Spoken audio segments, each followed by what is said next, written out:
97.1 The Fan. Jay's talked all month long, really all year, about wanting to see more toughness from you all. I know that that's one of your strengths, but what tells you that 1 through 85, this team is tougher than it was last November? I think when you come out and have a camp like we had, and I mean, pretty much leave pads on for most of the camp, and nobody can play, and people get after every single day, and you still hear pads pop on day 14 like they were on day 2. I mean, that means you're getting somewhere.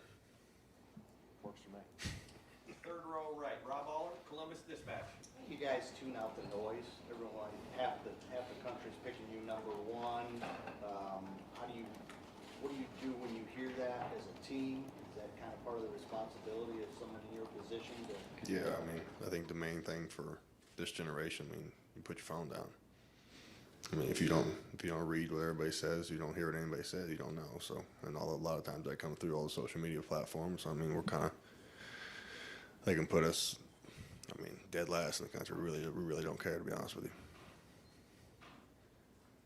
Front row right, Tim May, Letterman Row. Cade, I was asking Ryan Day, does he sleep a little bit better knowing he's got a veteran returning quarterback who played on an extremely high level last year? I didn't ask exactly that way, but I wanted to ask you from a player standpoint, from confidence-wise with this offense, what does it mean to you knowing you have this veteran quarterback back who's done it at the highest level? Yeah. Just how much more peace of mind do you have about what's coming, I guess? I mean, it's more of a security blanket. I mean, CJ, I mean, it's the most talented guy I think I've ever seen with the football in his hand. So, I mean, knowing that, and I mean, having the confidence in him to do what he's going to do, like we've all seen before. I mean, that's huge. I don't know if he sleeps any better at night because of that, but I mean, we love having him back there. Third row left, Dan Hope, 11 Warriors. Hey, obviously, in big games last year, you guys didn't have the success running the ball that you wanted to. What gives you confidence that you guys will be able to do that better in this week's game? I mean, like I said, the off season. I mean, the way we've practiced, the way we've coached things, different coaching techniques. I mean, just come off the ball and just, I mean, like, I kind of feel like running the ball, it's a mentality aspect of it. So, I mean, if you say you're going to run the ball, I mean, we better run the ball. And that's kind of what we pride ourselves on a little bit. You mentioned how talented CJ is. A lot of people look at that and say, you guys can just throw the ball around. But how important do you guys view it as being able to establish a run game first? That's huge. I mean, you got to have a balance. I mean, you can't be one-sided either way. I mean, we got guys that are talented in that aspect for sure, and we could go one way, I guess. But, I mean, it's all part of the toughest part and balance of this game out, and you got to start by running the ball. Right next door, Bill Landis, Rivals. Cade, what do you like about how Steel Chambers plays the game? He's crafty. He's not. He's crafty. He's tough. He's just a smart, elusive player. That I mean, sometimes it's hard to get your hands on him at points, and that kind of pisses me off. But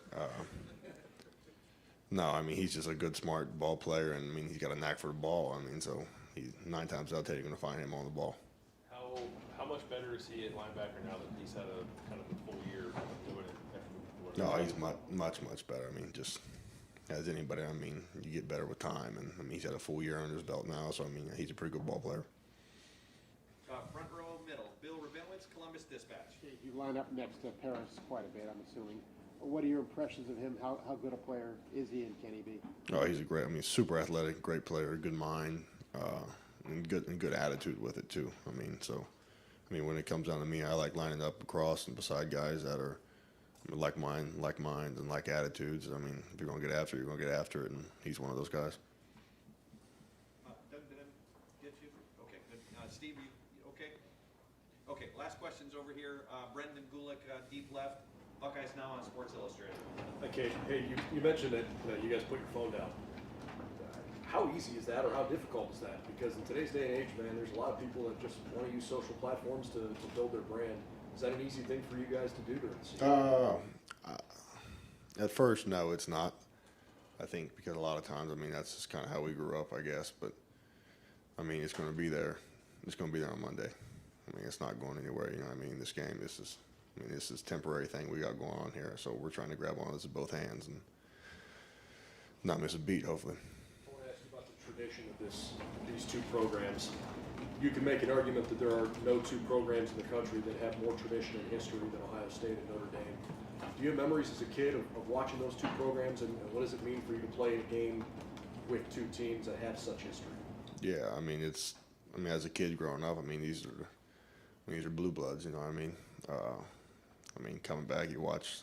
I used to grow up and idolize James Laurinaitis, like that's where I was going to be. That's where I was supposed to be, you know what I mean? And with all the ties over there now, Ohio State ties in Notre Dame.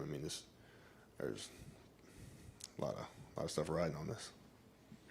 Okay, last questions. The second row left, Stephen Means, Cleveland.com. You said you idolized James Laurinaitis growing up? Yeah, that was my favorite linebacker right there. What do you like about him? It's tough and played fast and hard. Back when the game was tough and hard and fast, and that's what we're trying to bring back. Yeah. Cade, thank you very much.